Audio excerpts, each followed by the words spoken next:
अस्सलामुअलैकुम वरहमतुल्लाहि वबरकातुह। मुहतरम अज़ीज़ों और दोस्तों, एक सवाल है कि क्या नमाज में होंठ बंद करके क़िरात करने से नमाज दुरुस्त होती है या नहीं, सही होती है या नहीं।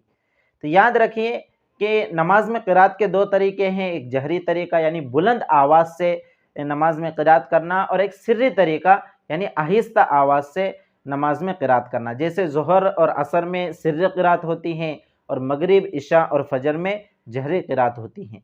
अब जहर का मतलब होता है बुलंद आवाज़ से क़िरात करना, यानी दूर के लोगों को सुनाई दे, जैसे पहली सफ़ के लोगों को, पहली सफ़ के बाद के लोगों को सुनाई दे, इसे जहर कहा जाता है। और सिर का मतलब होता है आहिस्ता से क़िरात करना, आहिस्ता आवाज़ से क़िरात करना। जी हाँ, सिर का ये मतलब नहीं होता कि दिल के दिल में क़िरात करना या नफ्स ही नफ्स में क़िरात करना, इसलिए कि बहुत से लोगों ने सिर का मतलब यही समझ लिया है कि दिल ही दिल में क़िरात करना है। तो याद रखिए कि क़िरात का तहक्कुक उस वक्त होगा जब हुरूफ ज़ुबान से और होठों से सही तौर से निकलेंगे, और ये उस वक्त मुमकिन है जबकि हमारे होठ सही तौर से हिले, इसलिए कि बहुत से हुरूफों का ताल्लुक ये होठों से होता है, जैसे बा हैं और मीम हैं। तो ये उस वक्त तक सही तौर से अदा नहीं हो सकते जब तक के होठ हिले। इसलिए जो लोग नमाज में होठ बंद करके क़िरात करते हैं, दिल ही दिल में, नफ्स ही नफ्स में क़िरात करते हैं, उनकी नमाज दुरुस्त नहीं होगी।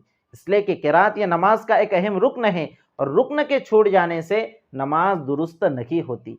इसलिए सिर्री नमाज़ों में भी कम अज़ कम, या जो नमाज़ें हम इनफिरादी तौर पर पढ़ते हैं, जैसे सुनन नवाफिल हैं, इसी तरह तहज्जुद की नमाज है, दीगर नमाज़ों की सुन्नतें हैं, या फिर जहरी नमाज भी जब हम इनफिरादी तौर पर पढ़ते हैं, अकेले पढ़ते हैं, तो फिर उसमें भी जहर और सिर के दरमियान इख्तियार है कि चाहे ज़ोर से क़िरात करे या आहिस्ता से क़िरात करे। तो ऐसी नमाज़ों में जिनमें आहिस्ता से क़िरात करना है, सिर्री क़िरात करना है, उनमें भी कम अज़ कम इस तरह से क़िरात करना कि होठ हिले और हुरूफ सही तौर से अदा हो जावे और ख़ुद को सुनाई दे, इस तरह से क़िरात करना ज़रूरी है।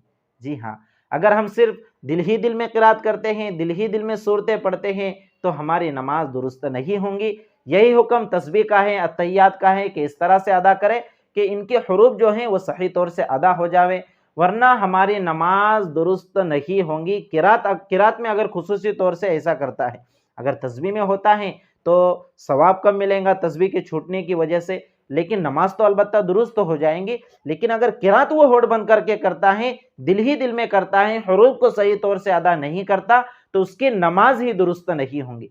और यही हुक्म खारिज नमाज भी है, यानी खारिज सलात, नमाज के बाहर अगर कोई कुरान करीम की तिलावत कर रहा है और बिल्कुल होठ बंद करके, इसलिए कि हमने देखा है बहुत से लोग कुरान करीम की तिलावत करते हैं, इस तरह से उंगली फेरते हैं और कुछ पढ़ते नहीं हैं, यानी पढ़ते तो है लेकिन दिल ही दिल में पढ़ते हैं, तो इन्हें कुरान करीम के पढ़ने का सवाब नहीं मिलेगा, कुरान करीम के देखने का सवाब मिलेगा। इसलिए कि कुरान करीम को छूना भी सवाब है, देखना भी सवाब है, पढ़ना भी सवाब है, इसलिए इन्हें देखने का तो सवाब मिलेगा, अलबत्ता पढ़ने का सवाब नहीं मिलेगा।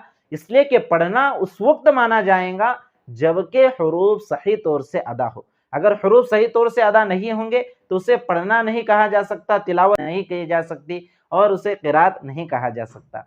तो इस बात को ख़ास तौर से जहन में रखें कि जो इनफिरादी नमाज़ें भी हैं, जो सुन्नत और नवाफिल हैं, जो या फिर जो सिर्री नमाज़ें हैं, उनमें हम कम अज़ कम ऐसी क़िरात करें कि हुरूफ सही तौर से अदा हो जावे, होठ हिले, और वो हमें उन हुरूफ की आवाज़ कम अज़ कम ख़ुद को सुनाई दे, या फिर करीब के एक दो लोगों को सुनाई दे तो और भी ज़्यादा बेहतर है। इसलिए कि सिर की अदना मिक़दार उलमाए किराम ने ये बयान की है कि हुरूफ सही तौर से अदा हो, होठ हिले, और ख़ुद को और करीब के एक दो लोगों को सुनाई दे। इसलिए इस मसले को अच्छे से समझे, अपने जहन में रखे, और दीगर भाई बहनों तक भी शरीयत मुतहरा के इस मसले को पहुँचाने की फ़िक्र करे। वस्सलामु अलैकुम वरहमतुल्लाहि वबरकातुहू।